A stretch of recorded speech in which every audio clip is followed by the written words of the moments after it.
last week because the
Oh yeah, seen it. He's the one who said that, huh? Yeah. Well, good. That's nice to hear him say it. That actually means a little more when you get somebody that's usually a dick that does something like that.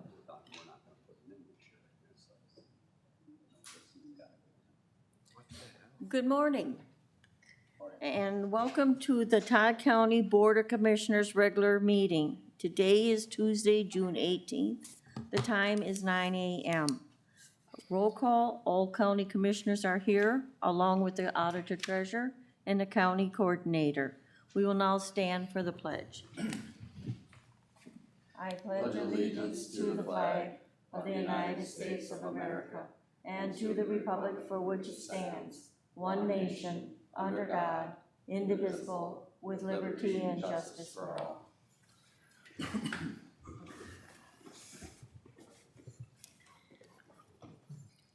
We'll start with the amendments to the agenda. Are there any amendments? I have none, Madam Chair. I would ask for a motion. Moved. Motion by Denny. Is there a second? Second. Second by Nazca. Discussion? Hearing no discussion, all in favor? Aye. Opposed? And carries. Consent items? Today's consent items are meeting minute approval for June 4th, 2024, the resignation temporary eligibility worker Lisa Chapin, 6/12/2024, and hire social worker intern Cassandra Ortez, start date to be determined. Okay, I would ask for a motion for the consent items. So moved. Motion by Byers. Is there a second? Second. Second by Newman. Discussion? Hearing no discussion, all in favor? Aye. Opposed? And carries. Today's auditor treasurer items are as follows. Approve commissioner warrants, background is sent for review. Recommendation to approve the commissioner warrants with an ACH and a manual payment totaling the amount of $192,855.62. Okay, do I have a motion for the commissioner warrants? So moved. Motion by Nazca, a second. Second. Second by Newman. Discussion? Hearing no discussion, roll call. Commissioner Nazca? Yes. Commissioner Newman? Yes. Commissioner Byers? Yes. Commissioner Denny? Yes. Commissioner Becker? Yes. Thank you. The next item would be the Health and Human Service Commissioner warrants. Again, background is sent for review.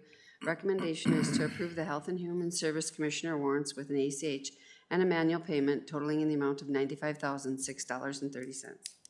I'll ask for a motion for the Health and Human Service Commissioner warrants. So moved. Motion by Denny. Is there a second? Second. Second by Nazca.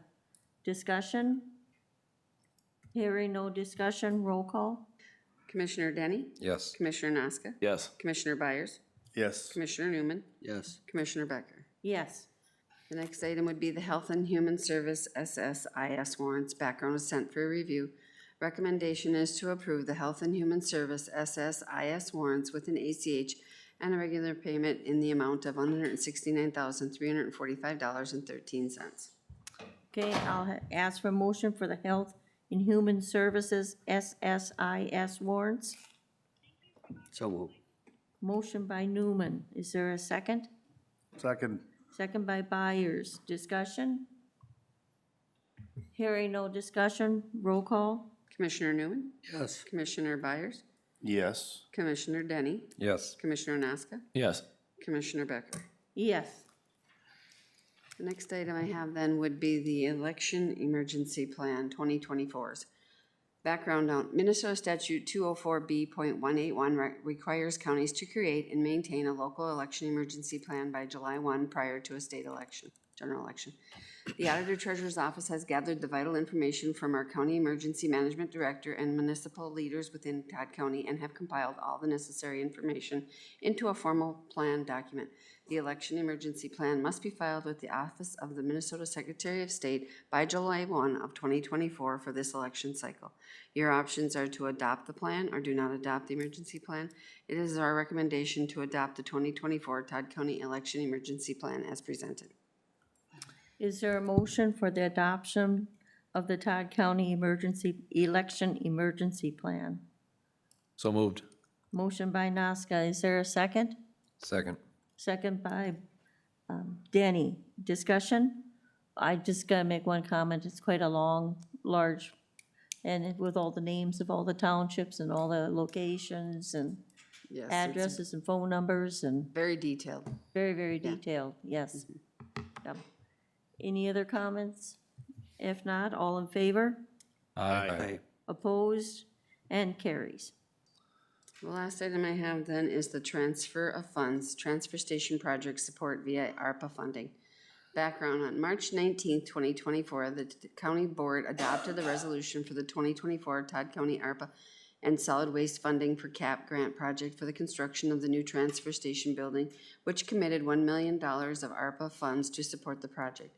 In order to comply with audit standard, it is recommended to approve the transfer of funds from Fund 19 ARPA to Fund 51 solid waste in the amount of $1 million. The options are to approve the attached resolution or do not approve the attached resolution. It is a recommendation to approve the attached resolution for the transfer of funds for the transfer station project via ARPA funding.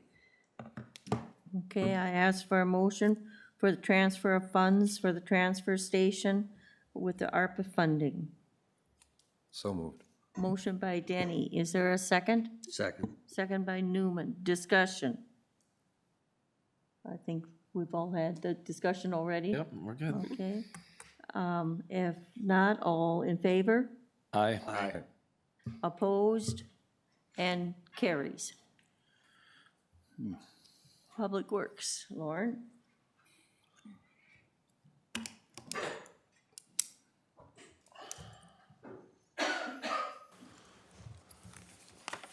Our first item on the agenda for Public Works is a request for authorization for a final payment for our 2024 dust control. This would be a final payment made to Knife River Corporation for this year's dust control project in the amount of $7,346.54. So our options are to approve or do not approve that resolution, and our recommendation is approve the resolution making said final payment of $7,346.54. Okay, final payment for the 2024 dust control contract. I'll motion to approve. Okay, motion by Nazca. Is there a second? I'll second that. Second by Byers. Discussion. Hearing no discussion, all in favor? Aye. Opposed? And carries. Thank you. All right, thank you. And our next item on the agenda is a request for authorization for the replacement of the salt shed roof at our Public Works Northern Shop, and the background is as follows. The salt shed up at the Northern Shop was constructed in the summer of 2002 with a fabric roof. The typical life expectancy of a fabric roof of this type is around 20 years, and the current one is starting to show some minor signs of deterioration. Therefore, we went out as the Public Works Department and received the following quotes for the removal of the replacement of the roof. We got one from Greystone Construction for $39,000, and they're out of the Shakopee area. And we got one from Legacy Building Solutions for $41,384.76, and they're out of the South Haven area down near St. Cloud.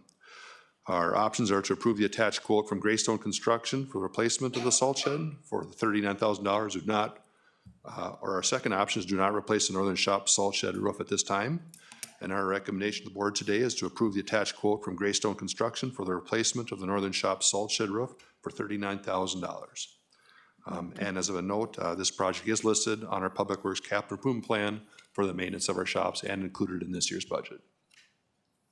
Okay, I'd ask for a motion for the replacement roof from Greystone Construction. I'll make a motion to approve.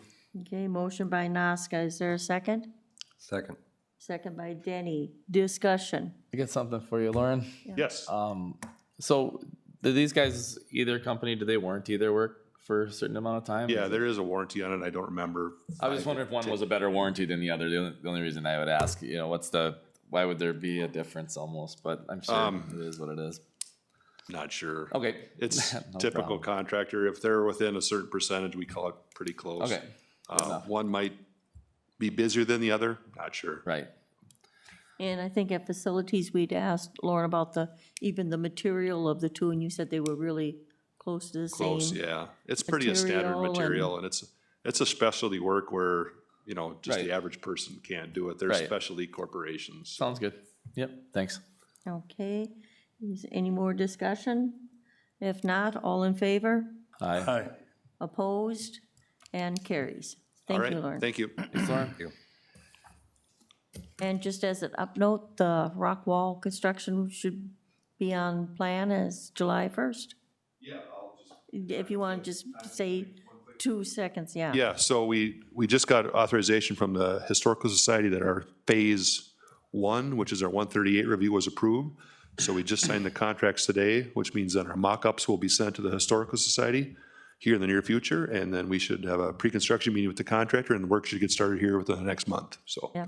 excited to keep that thing moving forward. Yeah, and Mitch is sitting back there, and also now we'll be starting on the Phase 2 part of it. I believe that is at this point in time. So You Phase know, 2 the would be paperwork. the west wall, within Phase 1 wrapping around to the north side here. Right. Awesome, good. All right, thanks. Thank you. Yep, thank you. Facilities, or ditch inspector, excuse me. Good morning. Good morning. One agenda item. Acknowledge receipt of County Ditch 4 home harvest agreement for ditch maintenance. Recommendation the Todd County Board of Commissioners approves the following by motion. Acting as ditch authority, acknowledge receipt of a home harvest agreement petition to clean a portion of the middle branch of CD 4 in section 31 Eagle Valley Township.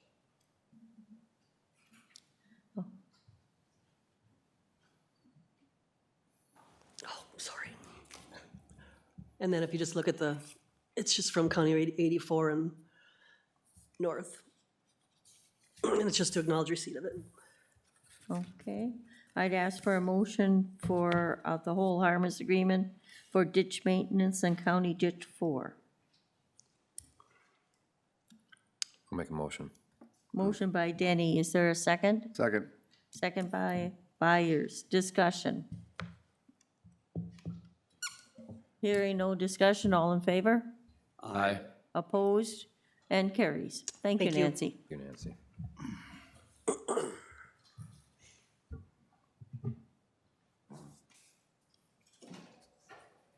Morning, everyone. Good morning, Mitch. Morning.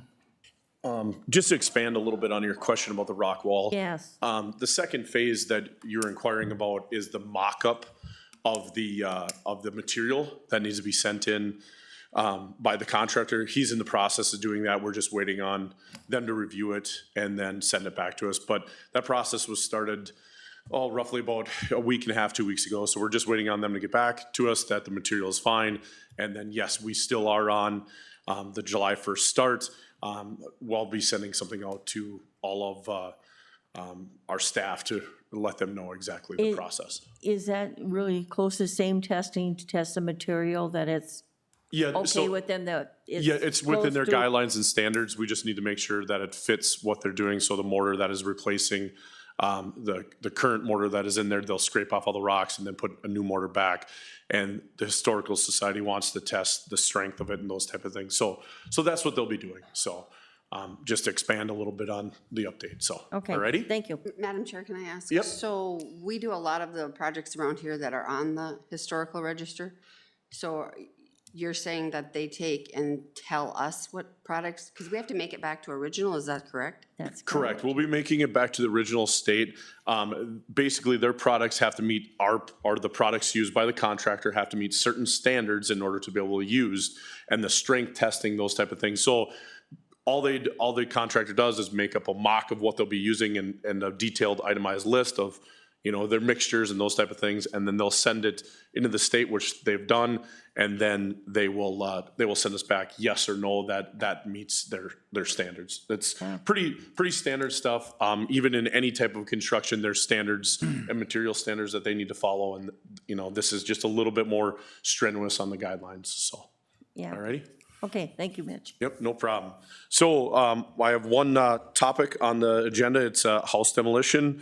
And the background is the facilities department has requested bids for removal of the houses and sheds in the future parking lot location. Bids were submitted with a low bid from Chad Chudowski Excavating Incorporated for a total of $34,061. The options are to approve the low bid from Chad Trudowski Excavating Incorporated for a total of $34,061, or do not approve requests. The recommendation to the Todd County Board is that you approve the low bid from Chad Trudowski Excavating Incorporated for a total of $34,061. Okay, and I would ask a motion for, to approve for Chad Twardowski Excavating for the removal of the house. So moved. Motion by Byers. Is there a second? Second. Second by Newman. Discussion. I got some, Barb. I'm gonna abstain from voting. I'm gonna abstain from voting on this one. Oh, Okay. okay. For discussion, what's the timeline? Because now we know the rock wall will be going in. So, unfortunately, we're probably, right, not gonna meet the timeline of meeting demolition and smoothing that area out before the rock wall gets going, just because a few things. The individual that has purchased the house has indicated that they have talked to a moving company and they cannot get it moved in that quick a fashion due to simply they're waiting on the moving company to move it. I have been in contact with them. They have not given me a date as of yet, but they're looking at the first part of August. We're hoping that the west side of the rock wall is complete, and then we can get those houses moved out and get those done. I would say we'll be in a very good state. I'm hoping by the middle of August for this. So the biggest thing with this and bringing this forward to the board is we want to get on somebody's list for the summer. They both bidders indicated that they would be able to do it within the timeline. It's just a matter of we've got to wait for those houses that have been purchased to be moved, which there's a lot of moving parts when we're talking about moving houses and getting this. The good thing is it's something that's going to good use within the county, and it's staying within the county and headed in the northern part of the county direction.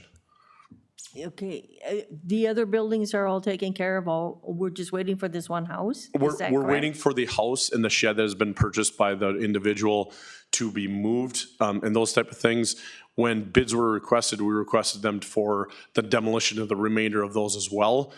It does get a little tricky with the moving parts of, has been indicated by the moving company and how they're going to need it. So there'll be a little bit of work on my end to make sure that everything goes smoothly, but we are fully ready for both of these steps to happen. We're just in a little bit of a wait mode, if that makes sense. Okay. Any other questions or comments?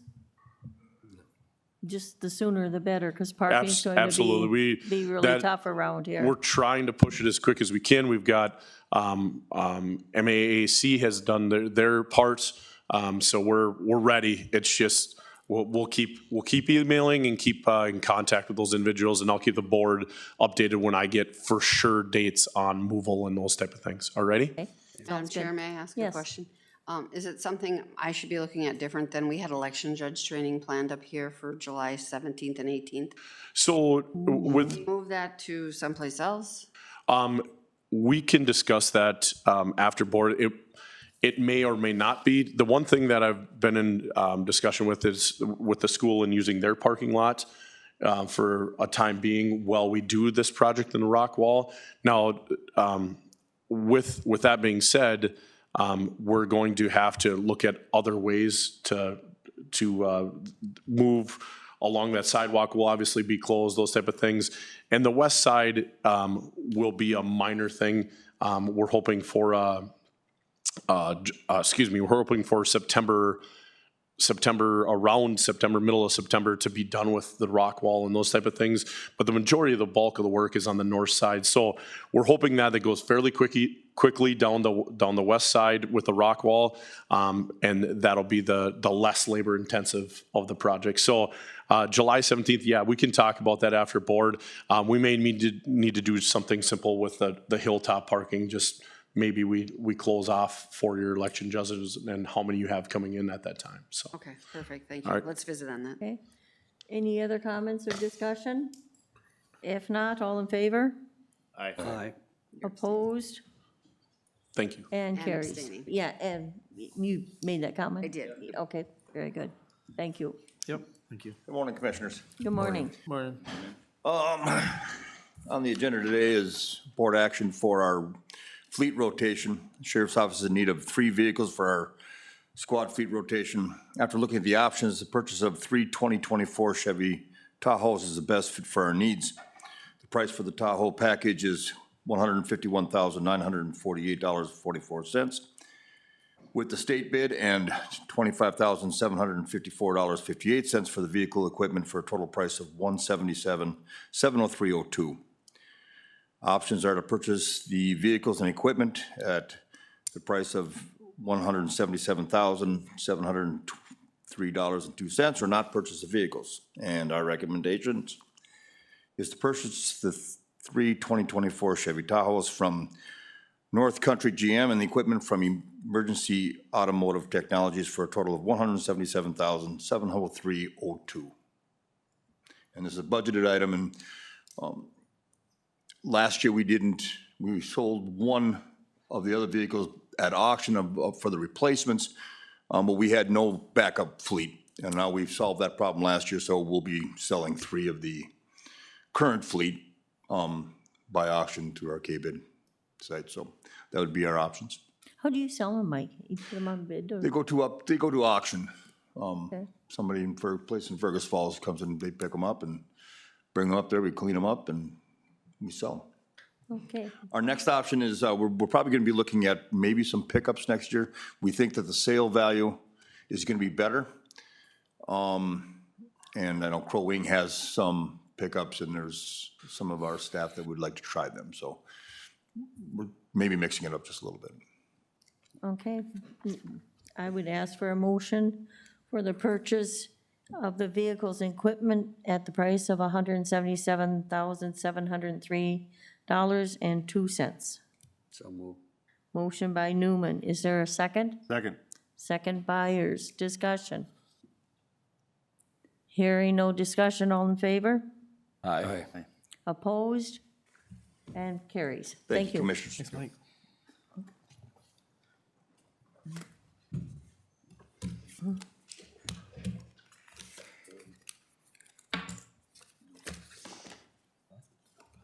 All right, good morning. Good morning.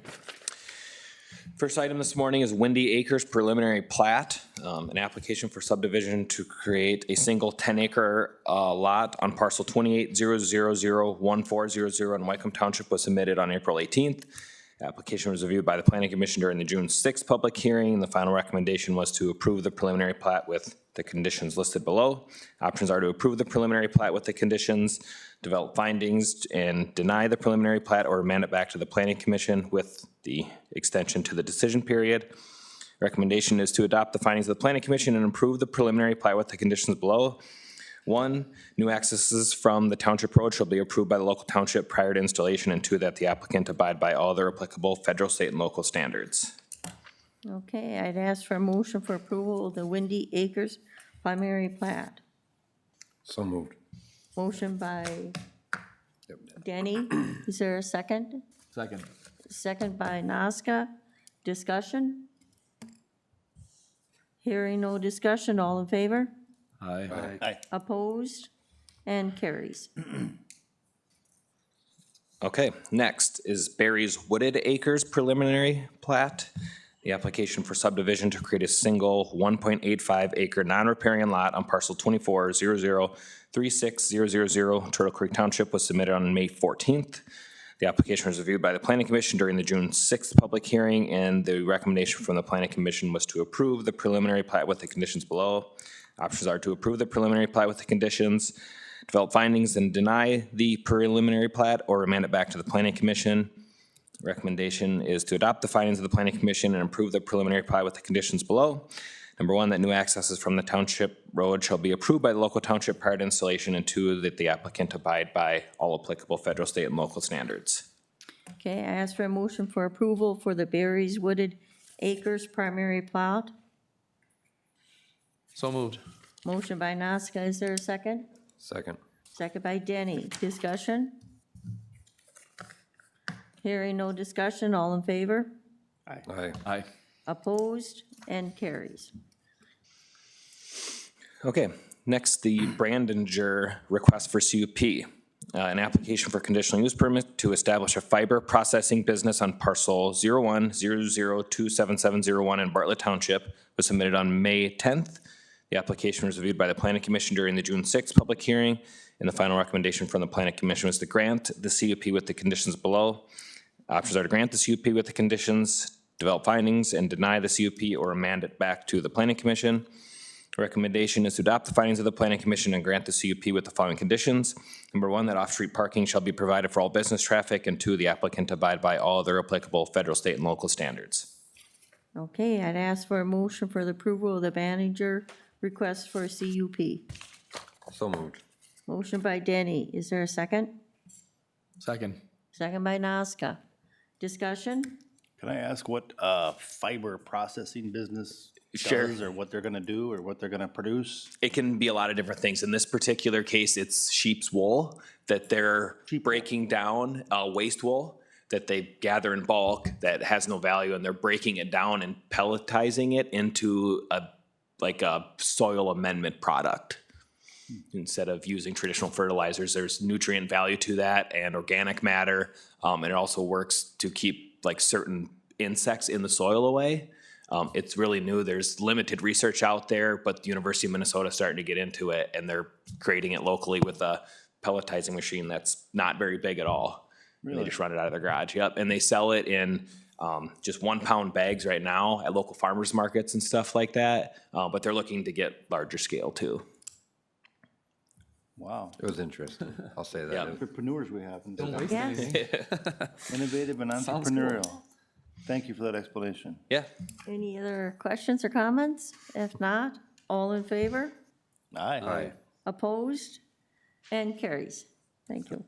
Okay, on to soil and water stuff. This is the request for the Farm Bill biologist position. So owners received funding to hire the Farm Bill biologist position, which is an existing position that has been vacant. The position will be grant funded with match funds from the SWCD budget and stationed at the NRCS office. This position was reviewed by the Personnel Committee and presented at the May 21st work session.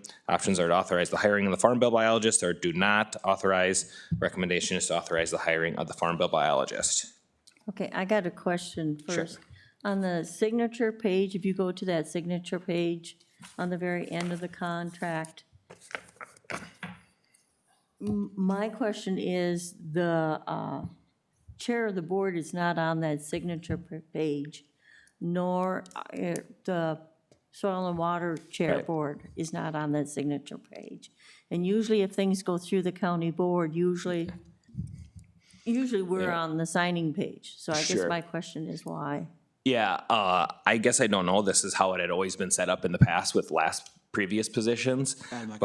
But go ahead if you have anything to add. Madam Chair, this signature block is the template that's used in the Health and Human Services contracts that are drafted by Sourcewell. I encouraged Soil and Water to use this to be consistent. However, if the board would prefer that the board chair be included as a signator, that's an easy change to make. Madam Chair, if I may, I think as clerk to the board, all documents that the board is signing off on should have the chairperson's signature. And then I also agree with you to piggyback on, because we are in a joint powers with Soil and Water, I feel that their chairman of their board should be on this contract as well. That's just my opinion as clerk Yeah. to the board. And yeah, I think we can do that. The reason we made the Soil and Water Board aware of this, talked about it at the last meeting, but the employee will not, like any employee, not Soil and Water employees. That's why we did not have them included. But is this a program under Soil and Water? Right, but we're providing the funding to the county, and the county will pay whatever that will We'll be. be the fiscal agent Sure. for it, but But those Still changes are part of probably it. easy to make. So I don't know if we can get this approval, make the changes, and then have a document updated for you to sign with the approval from today. yes, as long as the board agrees to adding the signatures Sure, and be moved. that's an easy fix. Okay. Okay. Question, what signatures are you adding? Just the Todd County Board Chair like Or what we you- have on our normal Oh, the normal board one. actions will be the Todd County chairperson, signed by clerk, and then add the soil and water chair. Yeah, because why would we be voting on it? We're Right, not on here. exactly. We're taking action, you should be signing the action you're taking as a board. Okay, if that's cleared up, That's fine by and me. then I will ask for a motion for the request to hire a farm biologist position. So moved. Motion by Noska, is there a second? Second. Second by Denny. A discussion. And this is the one that's housed out at the FSA office. Yes, yep, in Right. addition to the previous one. This one has Right. always been stationed out there. Okay. All in favor? Aye. Aye. Opposed? And carries. All right, thank you. Thank you. Thanks, Adam.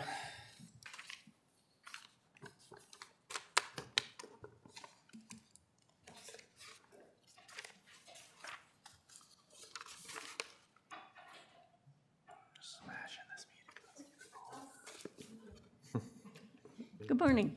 Yeah, We're just buzzing through this, right? Good morning, Dr. Marion. All right, so this morning we have a few BAFs to present in front of you. Thank you. First one being a WIC contract with St. Joe's Area Health Services. Some background.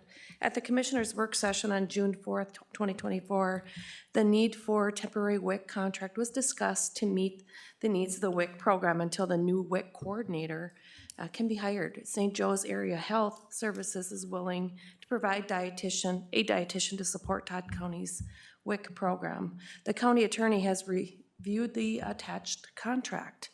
John, everything look all right for the contract? Madam Chair, in light of the discussion on the last agenda item, I think that we're going to have to make the same change by adding the board chair, and if I understand correctly, the clerk as signatories. I was gonna bring that up also, John. Okay, perfect. So in future contracts, or would you like that changed this one as well?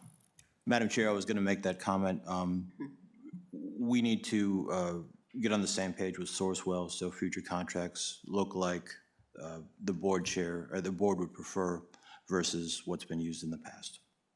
Thank you, can do that. All right, your options are to approve the temporary WIC contract with St. Joe's Area Health Services or to not approve. It's our recommendation you approve the temporary WIC contract with St. Joe's Area Health Services. Okay, I would ask for a motion for the contract from St. Joseph's Area Health Service for the WIC contract. So move. Motion by Newman, is there a second? Second. Second by Byers. Discussion. This is a continuous WIC program that we've been using, right, Jackie? Correct, it is. And thank you for approving that contract so we don't have any break-in services for our clients. So that Okay. was necessary. Okay. Next board action forum is health We have to education. first vote on it. Yeah. Oh, I'm Just sorry. comment. I apologize. All in favor? Aye. Opposed? And carries. Go ahead. That's important. Thank you. Her next BAF, Health Education Coordinator to Paraprofessional Case Aid position. Some background. At the Commissioners' Work Session on June 4th, 2024, we're requesting to change the current Health Education Coordinator position to a Paraprofessional Case Aid position to fit the current staffing needs in the Community Health Unit. And it was discussed, like we said, on June 4th.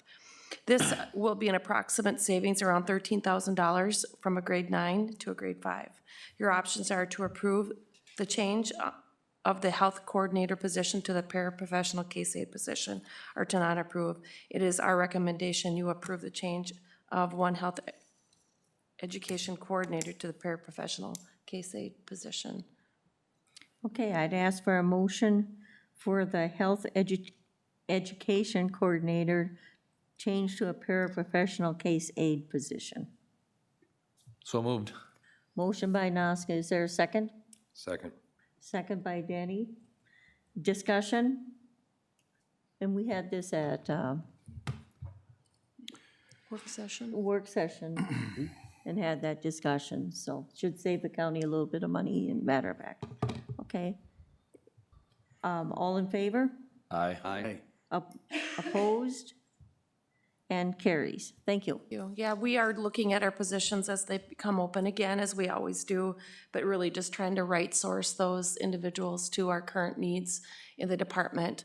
This position that you just approved will be looking for a bilingual individual to serve in this to help meet those needs with clients. And you said you were going to make that of a requirement to have that Yep. by. All right. Next meeting, our board action forum, we have the Hilltop Square letter of support. I believe I have Jay Uckel here to present. Is Jay here? Oh, he wasn't able to come. Okay. Was there anybody else that wanted to speak on behalf of Jay? Okay. You and I would her. And then would you hit that red button so it turns green? All right, so I will do the introduction with the BAF, and then I'll let you ladies take over. Nope, you gotta put it on green. Oh, thank you. Okay. Some background. The Hilltop Square Committee is seeking a letter of support from Todd County Board of Commissioners to continue seeking funding for the housing project. The committee is working with Central Minnesota Housing Partnership Incorporated, a private nonprofit developer, to convert the old Eagle Bend High School into affordable senior housing. Verna, I'll let you both do your introductions, and then if you want to say anything. I'm Verna Tenian. I'm a current volunteer with the Eagle Bend Economic Development Corporation, along with the Todd County Aging Coordinator. And I'm here because we have a 100% volunteer coordinated group who've been working in Todd County since about 10 years ago, when Harry Gramman first led us by driving to Eagle Bend to help us to determine the value and how we could incorporate housing into the Eagle Bend School. He did that following the issues of the closure of the Gray Eagle School and the community hassles that has concerned. Funding and support has been provided for this project over the 10-year period by the Bush Foundation, the Initiative Foundation, and through the Eagle Bend Economic Development with the Blandin Foundation, currently under a $247,000 grant to encourage a broad view of this as a regional campus, introducing not only the use of housing, the senior Hilltop kitchen, but also the auditorium as an art center. As we age, many of us do not want to drive to the metro area, and so it's really important that we have a safe option for us for the arts as well as housing. Along with that, there's a plan for a wellness part of that facility, as well as community rooms and a senior/community center. We have received countywide support. We have received a lot of backup support from RETHOS, which is a statewide and national resource for rehab of historical buildings, and the building has now been placed on the Federal Register. And today I'd like to introduce Deanna Hemish, who is the developer that we have worked with in the past. So I'm Deanna Hemish, Executive Director, Central Minnesota Housing Partnership, and we have been working with the volunteer group to provide 23 units of affordable housing for seniors 55 and older at the Hilltop Square Apartments. We did a market study. There is a need, based on our last market study, of about 437 units within the current area that will go all the way down to Long Prairie and all the way north on the northern Todd County border. That's the market area. And we're looking at serving seniors who earn on a monthly income, I have to take my glasses off, between $1,605 a month to $3,665 a month. That's the targeted population of people 55 and older for the property. All right, thank you. So your options are to approve the letter of support for Hilltop Square, or to not approve. It's our recommendation you approve the letter of support for Hilltop Square. Okay, do I have a motion to approve the letter for the Hilltop Square for the support? So moved. Yep. Motion by Noska, second by Danny. Discussion? Yes, Madam Chair. You're not going to put it on the historic register, or you are? We are. It already It already is. Oh, That does qualify the project for additional tax credits, historical tax credit on the federal level as well as on the state level. But And we, and the construction costs have already incorporated all of the historical requirements into the renovation costs that we're requesting. because we put this place on the historic register along with the rock wall, and it took us 10 years to get financing on the rock wall. And there's a lot of extra hoops you have to jump through with the Historical Society, which is gonna cost a ton of money. So just be a heads up on that, because, you know, you could have, if you wouldn't have registered it, it would have probably cost a little less money. So that's, It did qualify us for just over, close to $5 million worth of additional credits, dollars for renovations, though. so will they allow you to put that elevator? The elevator is proposed. The majority of the historical significance is on the exterior of the building as well as the hallways. We did propose doing an elevator in the main entrance where the stairwell is. Yep. And the Historical Society has already stated that that would be acceptable. Okay. Good for you. Nice. Yeah. Any further discussion? If not, all in favor? Aye. Aye. Opposed and carries. Okay, Great, thank you for coming in, I Thank you. appreciate it. Thank you very much. All right, our last board action form to present in front of you. Yep. Is the Health and Human Services Financial Support Services Unit Annex 2 redesign. Some background. The Health and Human Services Financial Support Services Unit received $150,635 in July of 2023 to aid in the resumption of medical assistance eligibility renewals during the COVID unwinding period, which is still underway. Design of the current cubicle offices will increase efficiency and improve privacy when eligibility workers are working with sensitive data, as well as reduce general office noise. Quotes were obtained utilizing Sourcewell's contract rates. The redesign project was brought before facilities and was presented at the June 4th, 2024 work session. Your options are to approve the Health and Human Services Financial Support Services Unit Annex 2 to redesign, or to not approve. It's our recommendation you approve the Health and Human Services Financial Support Services Unit Annex 2 redesign. Okay, I've asked for a motion for an Annex 2 redesign. So moved. Motion by Newman, is there a second? Second. Second by Denny, discussion. Yeah, Madam Chair, thanks. I wanted to just point out that I spent a little time down there with Stephen and Julie. And I guess there was one question I don't know if I asked when we were down there, Stephen, was the schedule of people that work different days. I know we talked about it, but I just want to make sure in my mind that that's going to continue, that some will be there's some home workers and they come in on certain days, and that'll be smooth with this addition.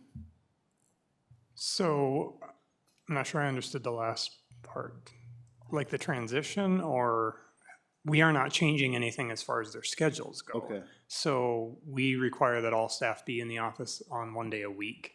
Yeah. So that cubicle area, especially with energy assistance in the, between September and May essentially, and we will also have our case aid in that space. So at this point, we would have 2 available cubicles.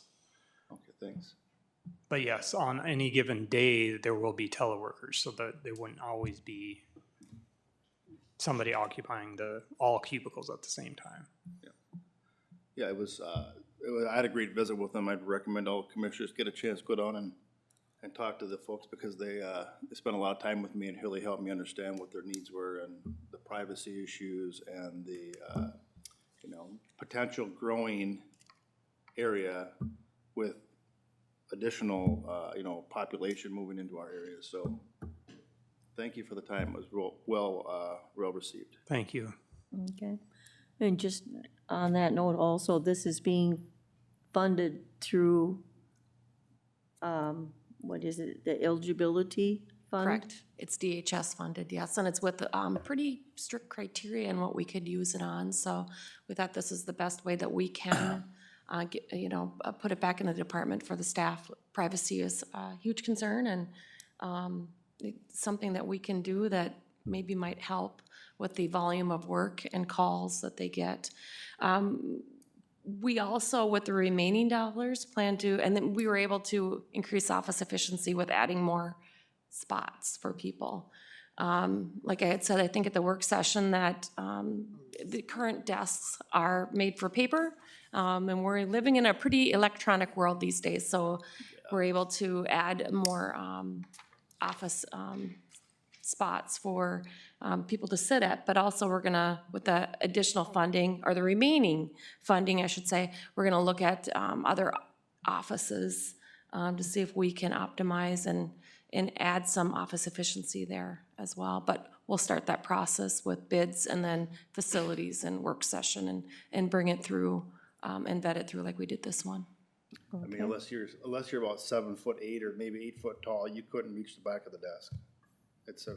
Yeah, they're deep. It's a unique older design, and I mean, I'd probably pull my back trying to. Not very efficient. So. Yeah, and we anticipate that we would be able to add desk space within the offices also, because it'll be more streamlined and take up less room. Okay. Any other questions or comments? Just one, Madam Chair. So budgeted, it would say yes. It is budgeted, yes, through It state says funding. no. Oh, Well, it would be no, because it's not part of the general levy. Right. It states in there that it's her, But it is funded. it's funded It through is her, but it's not a budgeted. She didn't bring it through the process of budget, because it's their dollars, it's their state fund. yeah. Okay, thank you for clarifying that. Okay. Any other questions or comments? If not, all in favor? Aye. Opposed? And carries. Thank you. Thank you. Thanks. Administration? Hey, where we stay? We'll see how the work session goes. 5 minutes ahead. All right. So for the past 9 years, Todd County has had the privilege of working closely with Attorney Susan Hansen from the firm Madden, Galanter, and Hansen, particularly in matters related to labor relations, labor negotiations, and personnel matters. As we approach the time for negotiating upcoming employee contracts, we would like to continue this collaboration with Attorney Hansen.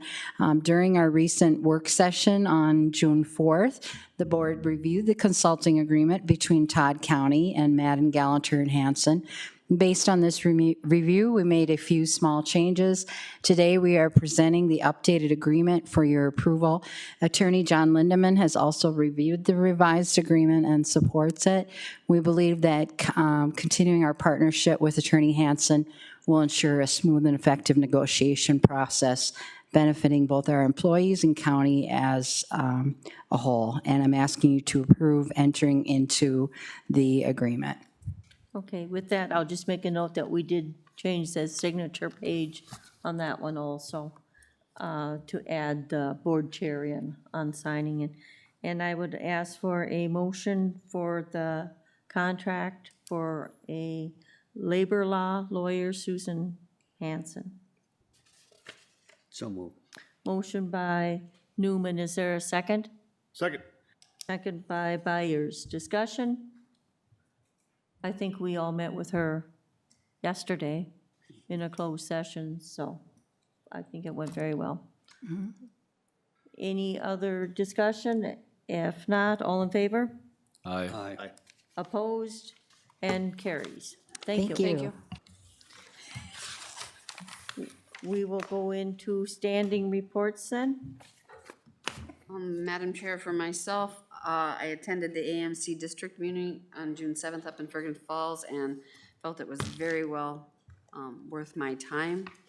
A lot of education that I don't always get in the auditor treasurer conferences or updates. So it was a very interesting meeting. We have elections judge training. Previously this month, we had a head clerk judge, and now we'll be moving in July into the actual election judges that'll be up here. So, and we'll have a discussion with Mitch, because it's going to be a lot of people. A lot of people come through here during that training. We also have County Board of Equalization meeting tonight at 6 PM. And then next week, just so everyone's aware, myself and the recorder will be gone to conference. We have a joint McCaffco conference up in Brainerd that we attend. And then I think the only thing going on for the county is absentee voting for the primary election opens on Friday, June 28th. And just so everybody knows, in Todd County, the offices on the ballots will just be the U.S. Senator and U.S. Representative District 7.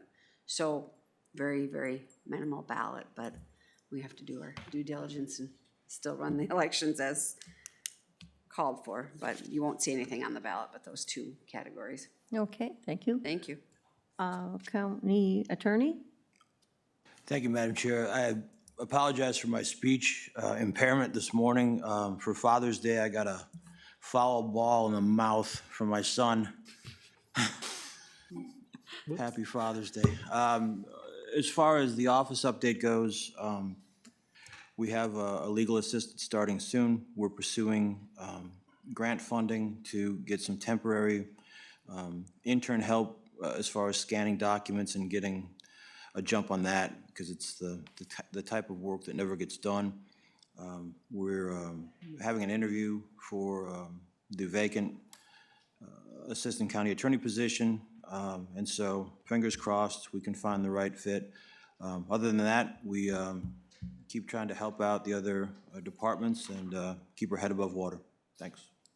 Thank you. County Coordinator? Well, our new payroll and benefits specialist started Monday, and so welcome to Carrie Feldward. She's joining us from the sheriff's office. We were excited to have her start, and I had an opportunity to attend the solid waste committee meeting. It was held actually out at the solid waste transfer station in Browerville. The ground is all ready for the footings for the new building. They just have to remove the electrical poles, and then construction should start very soon. So you'll be able to start seeing that building coming together. Great job to Chris McCon and Mike Eberly and all the staff that work out there. I also attended the District 4 County Regional Meeting, and just some topics that were discussed were cannabis, retail business. Businesses legally will be ready to open on January 1st. So preparing for that, tax forfeiture lands and first rights for purchasing, and then being aware that new licensing rules are being looked at for family daycare and childcare centers for the next legislative session. Finally, I attended the Todd County Extension meeting. It was held at the Lisson Family Farm, and Mr. and Mrs. Lisson and their 4 children gave us a tour of the dairy, which was very cool because having grown up on a dairy farm, it was lots of fun to be back on one. I think if we would have stayed maybe 5 minutes later, we might have even gotten involved in milking. So. Okay, thank you. We'll start with Commissioner's report. Commissioner Noska? Oh, yeah, so I guess we had the community corrections last week. We had a resignation of a pretrial agent. So we'll have a position opening soon here again. Development Corporation, we discussed home office location for our director there, or for Melissa. It seems like our board there, or the board there, would really prefer her location to be in Long Prairie because of the fact that it's the county seat, it's a central hub in the county, and it's our largest city in the county. But I don't know how that will pan out with the building. We'll see what happens. Yeah. We had an emergency fair board meeting to discuss avian flu and precautions and protocol with lactating dairy animals. So that was a kind of something I'd never been involved in. Really unique, sitting on the fair board just to discuss how to approach it with all the 4-H kids bringing their dairy cattle in, and with requiring tests prior, and so it's gonna be hard on those kids. Hopefully things go smoothly. And then we had the closed session yesterday. Thank you. Commissioner Byers? Oh, thank you, Madam Chair. I was able to attend Todd County Development Corporation with Lou, and we've discussed some of those ideas. Also extension, I attended with Jackie and Barb, and the facilities meeting was last week that we talked about many things, and I think there'll probably be further discussions as far as capital improvement plans for the entire county building personnel structure, so I don't really think there's too many specifics I can get into at this point. And lastly, I did spend some time, like I said, downstairs at HHS, and I also spent some time with Lisa and her team at MIS, so I think that's all I have. Okay, thank you. Commissioner Newman? Yes, Madam Chair. On the 5th, I attended a policies meeting. On the 7th, went to Fergus Falls, AMC. It's always great to hear from the AMC staff what went down in St. Paul. Always interesting. On the 10th, I had personnel. On the 12th, had a department head meeting.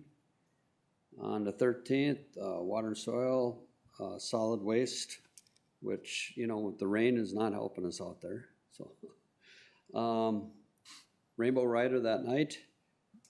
Yesterday had a special board meeting here, and then attended the JD2 Millers Bay meeting with the Army Corps and the Sauk River Watershed on Lake Osakis. And then I got a text message or a voicemail from Bob down at Long Higgins, and the Sauk River Watershed accepted their bond. The lawyers have looked at it and everything is good. Nice. The bad part about it is the board meeting is tonight when the board is gonna vote on it, and I am here at the Board of Appeals, so can't be at two places at once, so that's all I got. Yeah. Commissioner Denny? Besides the normal meetings, a couple highlights were the Todd County Solid Waste little site tour there. Yeah, like just what Jackie said, everyone's doing such a nice job out there. The quick tour we got looks like a whole different place. It's incredible, and moving forward. And then we had Emergency Service Board alerted us that we had some sad news in the area. Dispatcher Linda Day from Morrison County passed away.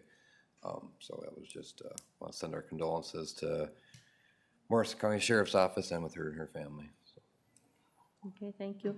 Myself, I attended the extension meeting that Jackie talked about. We had policy.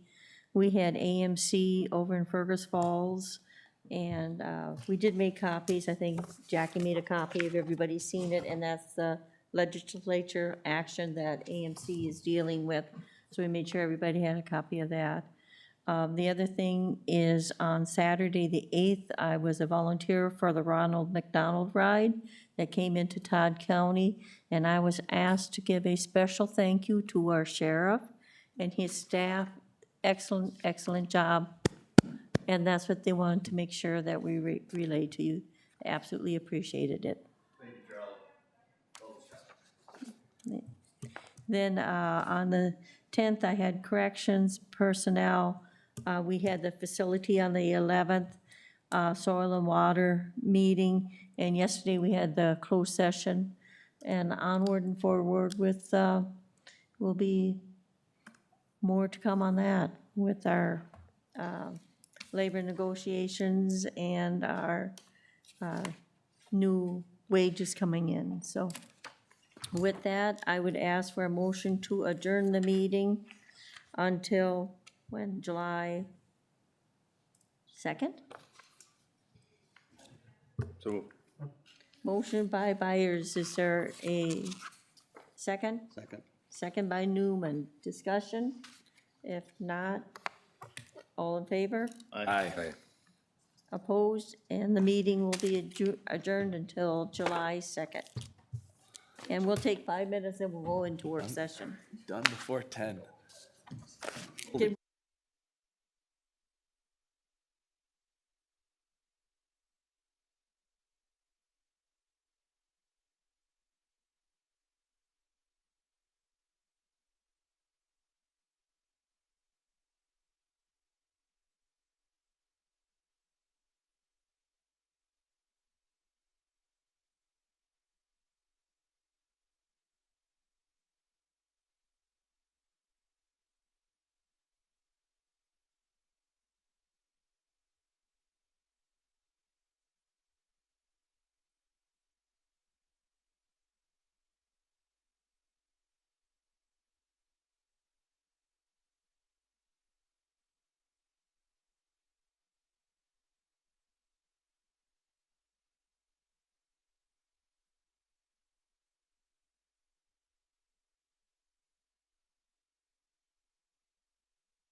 You buy it. Yeah. Good morning, and we'll go ahead and start our work session at 10:05. And we'll start with Kathy and the Community Corrections. Thank you, Madam Chair. Good morning, and good morning, members of the board. I'm Kathy Langer, Director at Corrections, and we have Lee Miron, our Chief Crew Leader Coordinator for the Sentencing to Service Program. Good morning, everybody. Morning. Morning. So our executive committee wanted me to give a brief background on the STS building and project. And so I'll just start out again. It's a bit similar to what most of you saw back in November, but our sentencing to service shop is located in Eagle Bend, centrally located between the two counties. You can see that it's basically three separate buildings added together. First one built in the 1800s, and then again added on in the 1940s, and then in the 1960s. And Todd Wadena Corrections purchased it in 2002 for $55,000. Timeline of events that led up to the building being rebuilt are that in May of 2022, we had a tornado really significantly damaged the building, and we filed an insurance claim. In July of 22, we submitted an application to FEMA. October 22, our executive committee had me sign a contract with Ringdahl Architects to manage the rebuild. And then March of 23, the roof basically caved in due to snow weight damage. And it was then that MCIT determined it was a rebuild versus a repair. So from October 22 to April 23, we received some payments from MCIT. In May of 23, the building was demolished, and throughout this process, Lee and the crew were housed out of a temporary shop at Central Lakes College in Staples. And jump in, Lee. Oh, anytime. it was just it was a great place that we were able to go to, but it was very small from what we had. And, but it worked out, and we were very appreciative that we got that from Central Lakes at the time, so. Yeah. And so in September of 23, new building specs and plans were completed. And so the building will be the exact same size and same location as the previous one. Yep. Then we had a bid opening at the end of October of 23. In November of 23, the executive committee awarded the construction contract to Tradesman, Inc. out of Alexandria for $853,000, which was the lowest bid. Then in December of 23, we had the soil tested and had a surprise expense of having to remove all that soil because of all of the debris located in it, and then fill it back in again with good soil. January 24, construction began and is ongoing. April 24, we got our FEMA payment, and that's super, super exciting. And September 1st of 24 is when the building is to be completed per our contract. And then we just have some pictures, and maybe Lee, you want to start? This was our previous view before the tornado of what we had. So on the left-hand side was our sentencing to service shop. That's where the crew did all their work. On the right side, that's what we call cold storage. That's still existing. That did not get damaged by the tornado. Right. But at the time of the tornado, we had just received bids or quotes from glass companies, contractors to redo the fronts of both buildings. And then the tornado hit. East side of the shop there where we usually back trailers in and stuff like that of the old shop. It was usually pretty tight when the Eagle Bend did the new roads and stuff in there. Before, on the other side of the street, there was never a curb, so you had a little bit of leeway as far as when you were backing in. But when they put the curb in, then it was really pretty tight, so. And on that photo, you can see from the doors and the garage doors out to the street, the asphalt there made it super easy for parking, as you can see. That's the plan with the new building as well, but as we'll see later, we're gonna have to ask the contractor because the lip that comes out of the garage is pretty high. Yep. So, we're gonna need to check on that. And this was the tornado damage from the satellite view courtesy of the sheriff's office. And you can see that the back roof got damaged significantly. The front of the building was completely blown out. And then this is the front of the building. This was the part of the building that was in the 1800s. If you recognize the clay block styles, most of the, cow milking barns, a lot of that around here, that's how the construction was.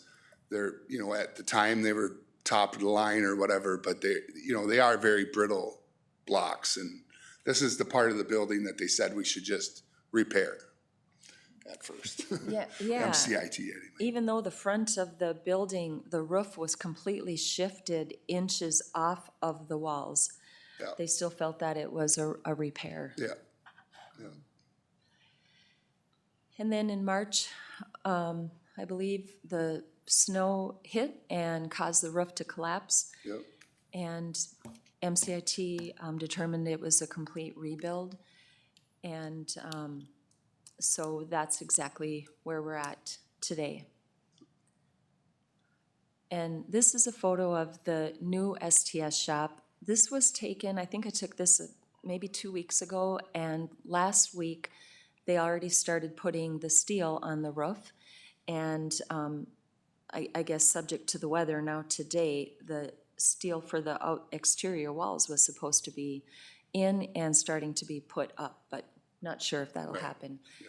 So you can see there's a gap between our new shop and the cold storage. That is where, thanks Denise, that's where our water line is. And where Denise has the arrow on our cold storage side is where water drains in to that building, and it's ruining the wood at the base of the building. And so we're gonna come up with a solution to maybe rock that or do some kind of tile or something in there to change the I think flow. putting a flashing on the wood up the side of the building a little bit and then rocking it would solve it. And then put plastic in the down for the rocks. And way back in that picture at the center, you can see that like dark area, that is the connector link between the two buildings.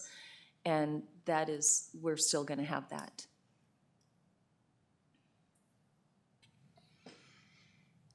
It's the new cold storage. We put a new front. We were able to put a new front on that. So to spruce that up a little bit, the building's still good, so. Did you not put a door? The door the frame hasn't been set yet. There's Okay. there's There just a will be panel door. Okay, to kind of secure our area until they set the door. okay. This is the same view again as the old shop from the northeast corner of Main Street South. So those front 4 windows are the Wood break shop room. area. These are the break room area. Oh, yeah, I'm sorry. I was looking farther down, sorry. Break room, and it'll also serve as our meeting room because we have held executive committee meetings, advisory board meetings, so forth in the shop, and now we'll still be able to do that. And then the expansive wall, the south of that meeting area is the finishing area.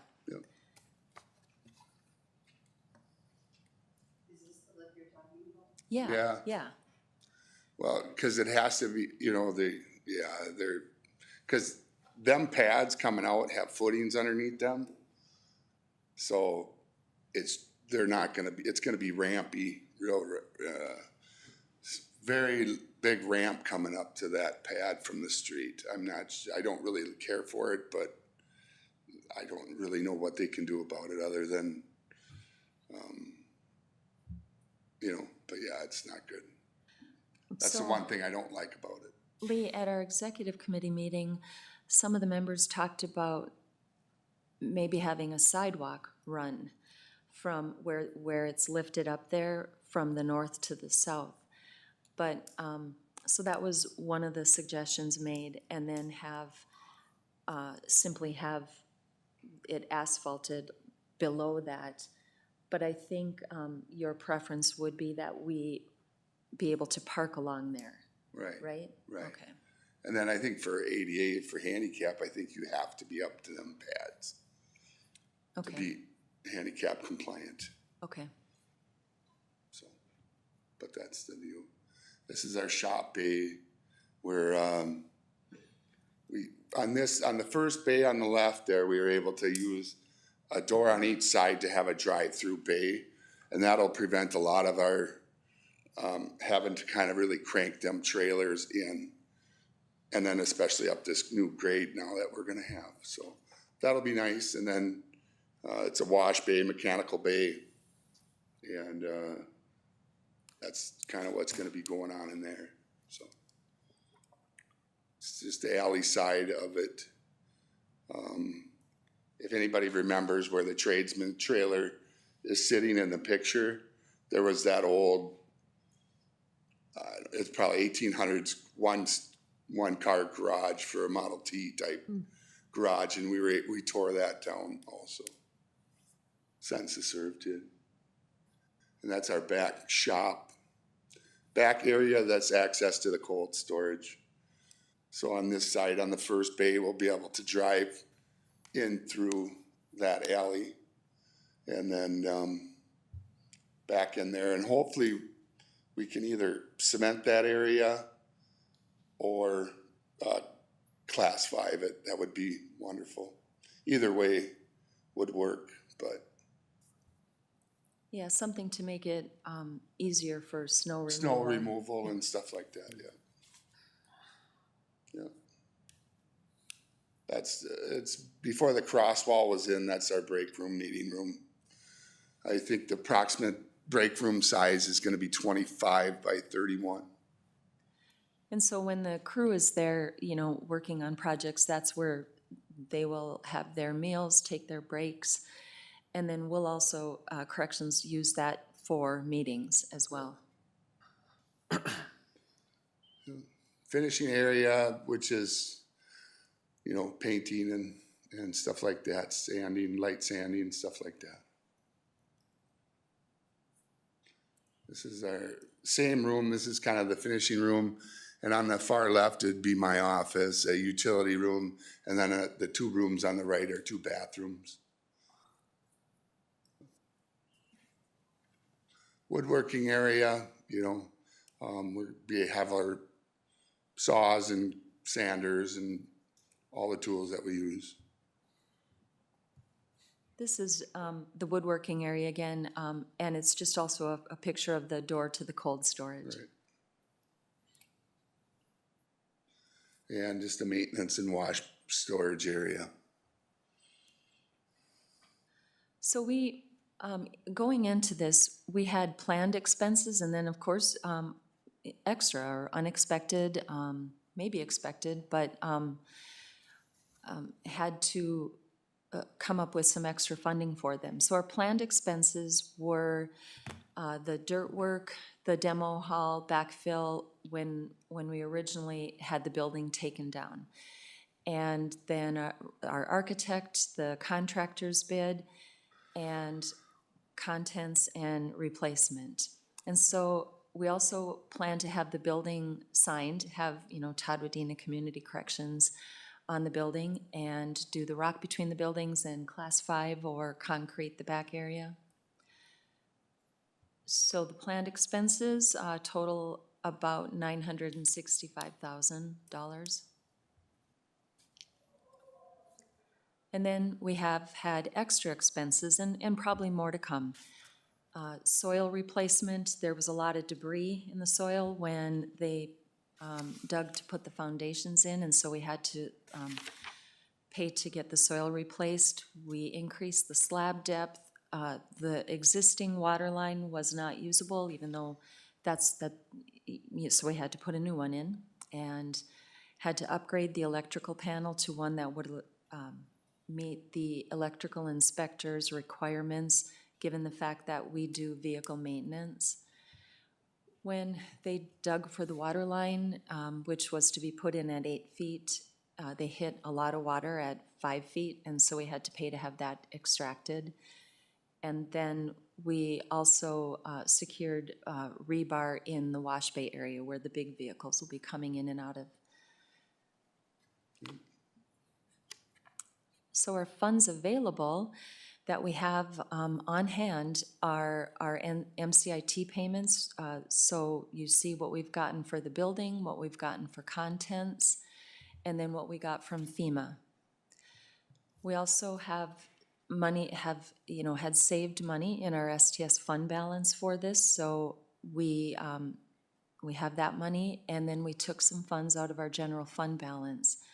So the total funds available are $1.3 million. Additionally, we are eligible for depreciation of $208,000 for the building and $20,695 for the contents. The catch with that is that in order to get those funds, MCIT has to approve that what we're requesting reimbursement for is not actually considered an upgrade. So I'm hopeful, but I don't think we should necessarily count that we have all of those dollars. The FEMA management costs, I'm pretty confident, excuse me, that we will get those. So we have those additional funds that we're eligible for. And then our summary, our total planned expenses and then the extra expenses so far are at $1,021,000. The total funds we have available are $1.5 million, but if we take out the depreciation, we're back at $1.3 million of funds we know we have on hand. So we're sitting better than I had hoped going into this, because there were so many unknowns, and there probably still are, but the building, it's looking really good. Mm-hmm. Yeah, they're getting there. Yeah. And then we wanted to share too a bit of information about sentencing to service itself. Yeah, STS on the average just under 12,000 hours of STS work completed each of the past 2 years within the 2 counties, average of 2,700 hours completed directly for the counties during each of the past 2 years. Crew members complete needed projects and learn valuable job skills.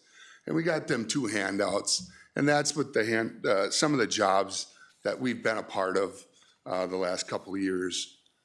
It just gives you an idea of the various projects that we do. I know that lately, one of the projects that probably stands out, and maybe it doesn't stand out to you, but I know that we've done a lot of it lately, more than in the past, in the past 2 years, is we've done a lot of moving for health and human services for people that need placing, or, that work with a social worker and need assistance, and, in both counties. I know that we've done quite a bit of that. So it's not the only thing we do. It's just one of the things in the last couple of years that we've done a lot more of than the first 11 years that I've been here. Lee, I have to just publicly acknowledge that I've gotten feedback from both counties on how you and the crew members handle those situations, and they're difficult, because sometimes you're moving stuff out of a home where the person does not want stuff moved out. Correct, yeah. And you and the crew members treat residents with respect, and it's very much appreciated. Yeah, thank you. I do the best that I can.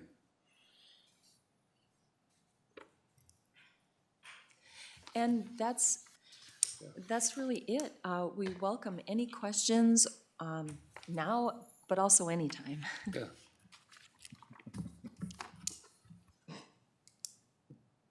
Comments, commissioners? I guess Lou and I sit on the board. Lou is vice chair this year, so, No, the updates are great. We appreciate that here in this setting. Thank you for that, Kathy. This is, yeah. I think it's very helpful for the rest of the commissioners as well to see, just to see the progress.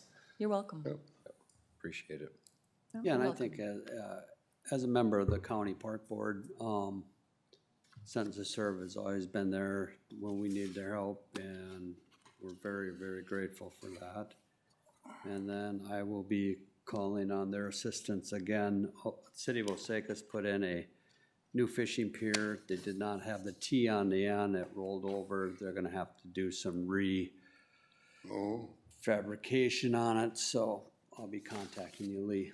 At least it's a job I know about. It's the ones you don't know about that get you sometimes. Yeah. Oh, you gotta come and do this now. This is impressive. This is a lot of different different hats you guys wear, so that's impressive. So, thanks again. Yep. From the county auditor's office too, we've kind of been, not recently, but in the past, we've had, to clean out our garbage houses that they've forfeited. Oh. Oh. Let me tell you, when I walk in them and I walk back out, because I can't stand it so bad, but they spend all day in the heat cleaning them out, and they're bad, and I just appreciate that. And I appreciate like last fall, when the winds came through, we had a gentleman call that said, your trees all fell on my property, and I immediately called the lead before 8 o'clock, and he's like, we'll get to it this morning. And I was like, thank you. So, much appreciated. Yeah. Yeah. And thank you, Kathy, for doing the presentation for the whole board. And I think that, as a committee, we kind of requested that Kathy come in and share with us, which is good. Very good. You're welcome, Madam Chair. Thanks for the update. You're welcome. You're Thank welcome. you. Yep.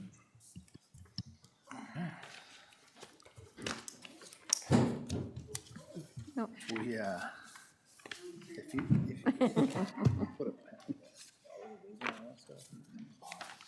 Lauren? Yeah, just the price of that building for what they paid for it and now to replace it. Right. Yeah, it looks It's crazy. sticky out there. Good morning. Good morning. So I'm here this morning to talk about the request to hire a temporary senior engineering technician for our upcoming bridge project. And this is the bridge project in County Road 14, just east of Barville, that the contract's been made awarded to the contractor, and we plan on starting that in probably mid-August. As part of delivering a project like this, we're required to have a technician on board with a bridge construction certification. And if we can scroll down, here's a snippet of the MnDOT technical certification policy manual on that. Included in that is a lot of requirements and classes that the technician has to be certified in grading and base, concrete production, concrete testing, bridge construction. Specifically, bridge construction requires a 2-week course. It's pretty in-depth. To get that certification, there isn't a lot of technicians in the state that have it. Unfortunately, we had one, but that individual has since retired. And speaking with Carl Pung, was our individual that just left us, he is willing to come back and help us through this project because it's something he enjoys doing.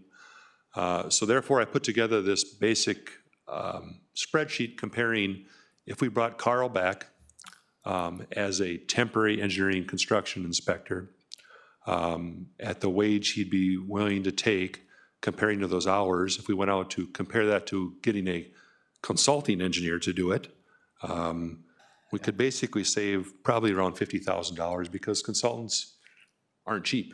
They work for profit, where Carl would come in and basically act as a consultant for us, but just help us through this construction phase. So with that, I brought this topic up to the Personnel Committee last week. I can't remember what day that was, and they instructed me to bring it to the board for discussion. Talk today, and then eventually, if this is approved through this process, we'd like to bring it to board at the next board meeting to authorize advertising, go out to the open market for, see who wants to apply. Hopefully Carl still is interested in applying, and then bring it to board for final approval. So with that, that's kind of the background, and I'm here to answer any questions. Any questions? Yeah, how long is that door possibly open with Carl, or how long is that license, or, I mean, we probably need one once a year, I'm guessing, or? That's a great question. The door is kind of for this year. Okay. Just speaking with him, he's got other plans for retirement. I don't know what they exactly are. But right now on our 5-year plan for bridges, we don't have a lot of them. Okay. There's one on 16. In the meantime, we hope to train some of our staff to go through these certification processes. And by the time we have the bridge up for construction, some of our technicians will be certified and we can do it in-house like we normally have. Okay, perfect, thanks. Yep. Any other questions? Well, hopefully Carl's still interested, Yeah. because it looks like it saves us quite a bit of money, and it'd be probably good to have somebody you're familiar with to work with on the bridge as well. And he's done Right. 20 bridges. He's an old pro. He's excited to come back and kind of keep his toe in the water, so to speak. Something Because to be he said enjoys about this type of someone work. you trust and you've worked with in the past, though, it makes it so much easier, that process. Yeah, working there's- through it than it is there's nobody finding someone low- on the outside and bringing him in. He's fantastic. We'd love to have him back. Right. Let's bring it forward. Yep. Bring it forward? July, Bring it forward. Excellent. be All right. on the July 2nd board meeting then. Excellent. All right. Very Thank you good. very much. Thank you. Thanks, Lauren.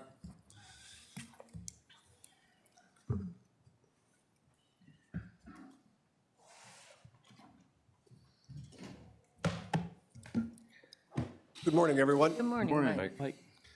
Just here to give you a little update on the transfer station progress update, something that we will be doing monthly from here on out. Chris McCon was unable to make it today, but the last 2 weeks, has not been a lot of activity on the construction end of it. We've been waiting for utilities to get moved and the gas line to get moved. So in that process of time, they were able to move the utilities as far as the power line was completed on Friday completely. So all the poles are gone, the overhead wires are gone, and we are permanently hooked up to new power at the facility currently.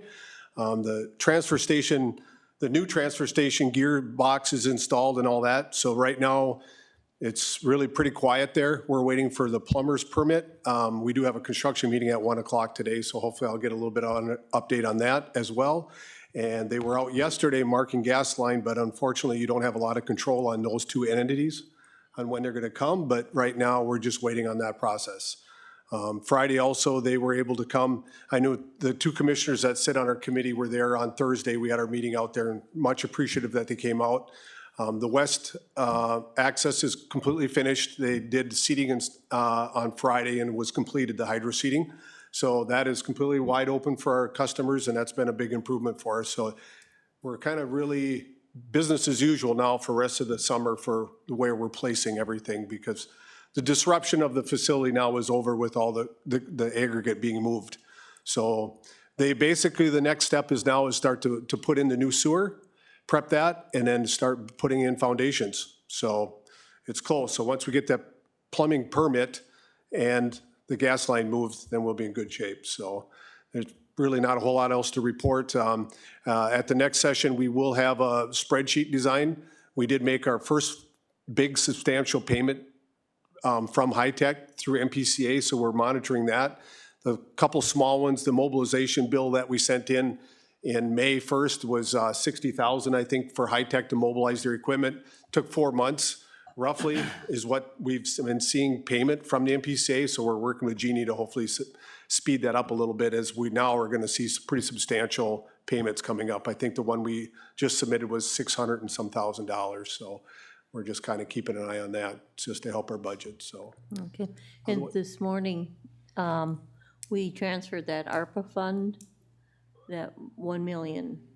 Yep. And that goes into a separate building account or over there, or, okay. Yep. So we'll have that in that spreadsheet as well when we prepare that for next session, so. Okay.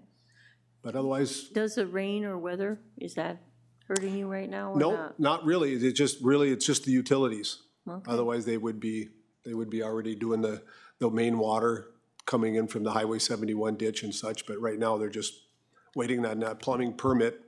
They had a couple issues and that got delayed, and you're working with the NPC and there's really not a lot of contact with them. You just wait. So that's what we're doing. So, but otherwise it's been really good. Questions? I just wanted to share, I got a call yesterday from a constituent about, he was amazed at the new road that goes up to the back. And he was amazed that we were able to get gravel out of there to use as fill. He was amazed with the management of the project, the facility. He singled out a couple of people in the office who were super helpful. I think Jessica was one of them. Sure. And then a young man who helped him unload his trailer. I mean, I just nonstop gushing about it. So whatever you guys are doing, we want to keep it rolling, and thank you for that. You bet. Great work. Yep. Absolutely. Thank you. It's good to hear. Yeah. Any other questions or comments for Mike? All right, thank you. Okay, Thanks, thank Mike. you.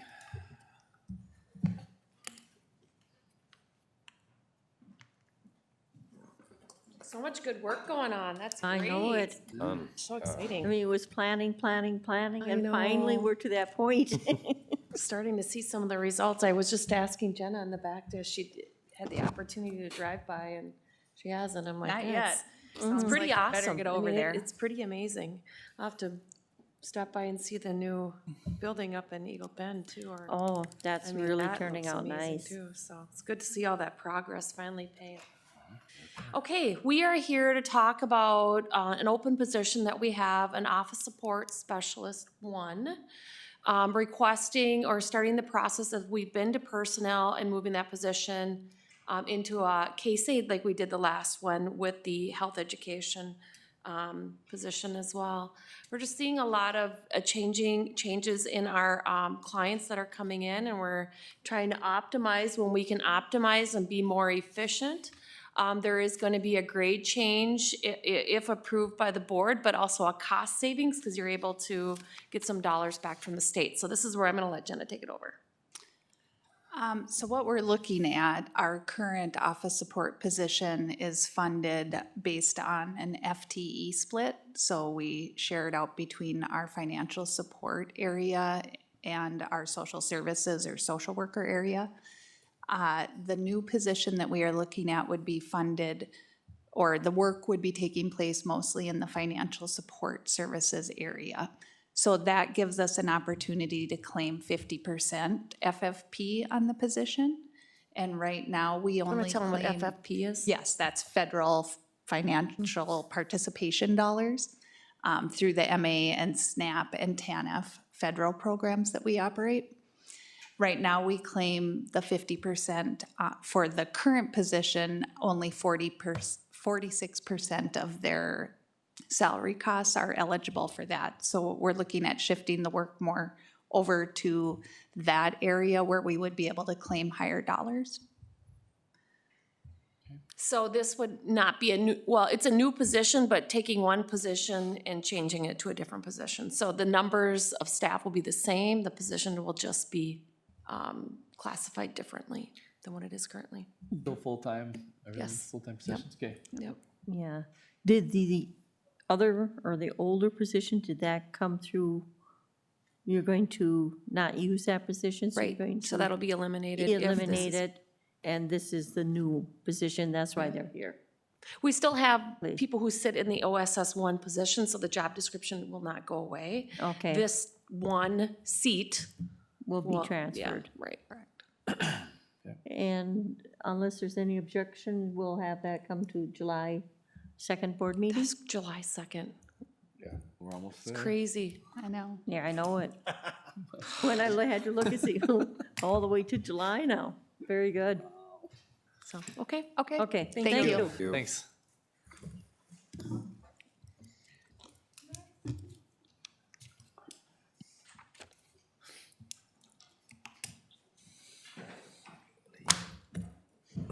Okay. Good morning. Last Adam. item. Good morning again. Morning, Adam. So I wanted to start the discussion about a potential ordinance amendment for requiring state permitting with our CUP applications, or maybe potentially other items. Commissioner Nosk had asked me to get this back on the agenda again to open up the discussion about it.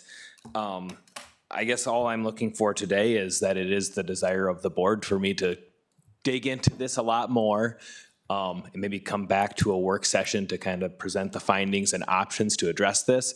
I don't know that an ordinance amendment is the only option to address this. We can maybe create policy or something else to, for what the requirements need to be submitted. And I think there is a number of considerations we should look at before knowing we're gonna go forward with it. So I guess I just wanted to know that the board was still on board with still going forward or investigating this, and then hear any other concerns that you had in the process here also. Yeah, I can give a little Yes. discussion. I think this, for me, this kind of stems off from those CUPs we get that are very troublesome, that we don't have enough information for to begin with. We probably shouldn't be making a decision on them anyway. So like the ones that need the permitting through DNR for water appropriation or MPCA for their MPDES permits, all that stuff, so that they have that intact before they come to us to allow them to move forward with the CUP.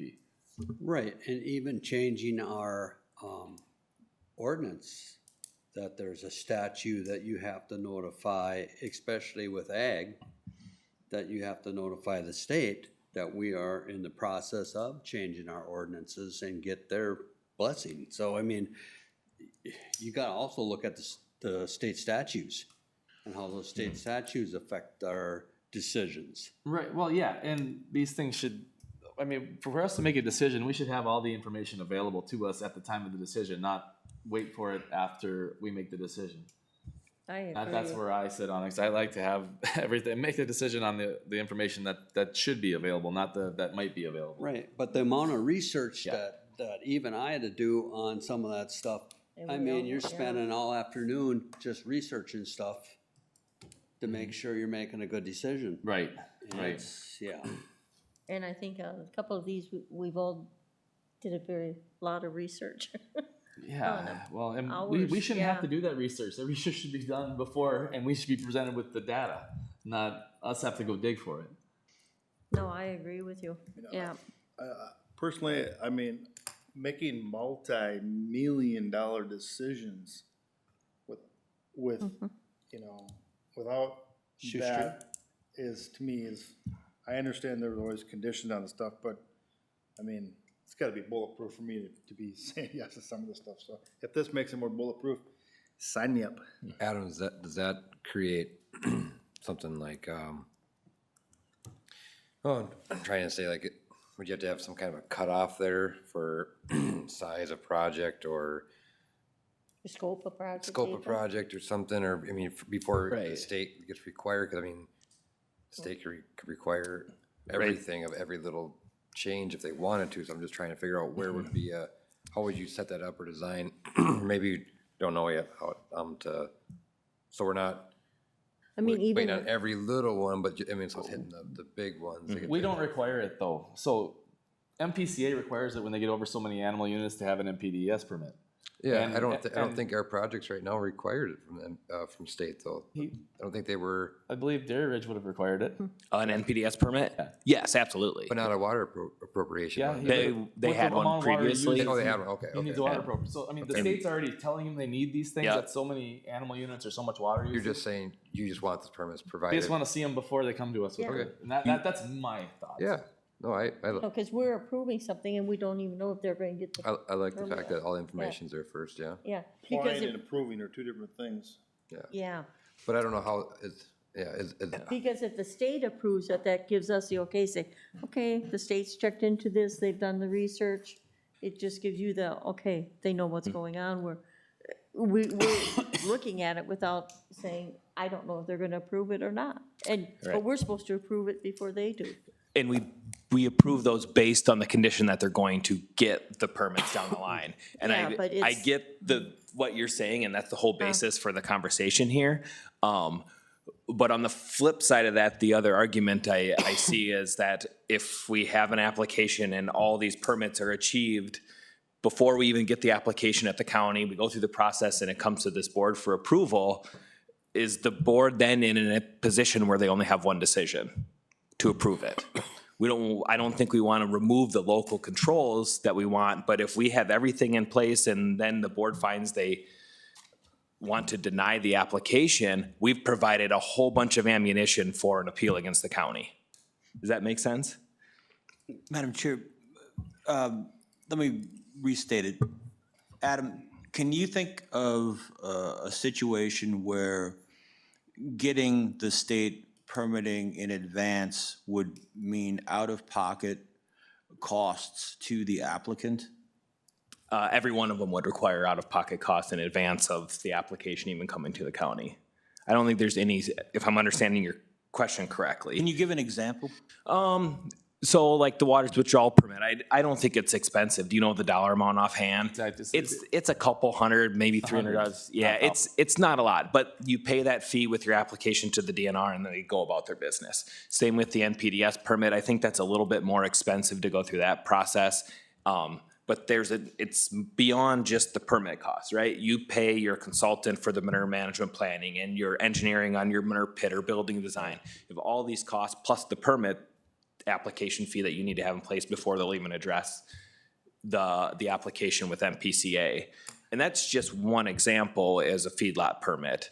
Another example I had thought about is like a wedding venue, right? There's Department of Labor and Industry standards and the need for potential sprinkler systems and all this stuff, and the costs can get quite high before the application's even submitted to the county.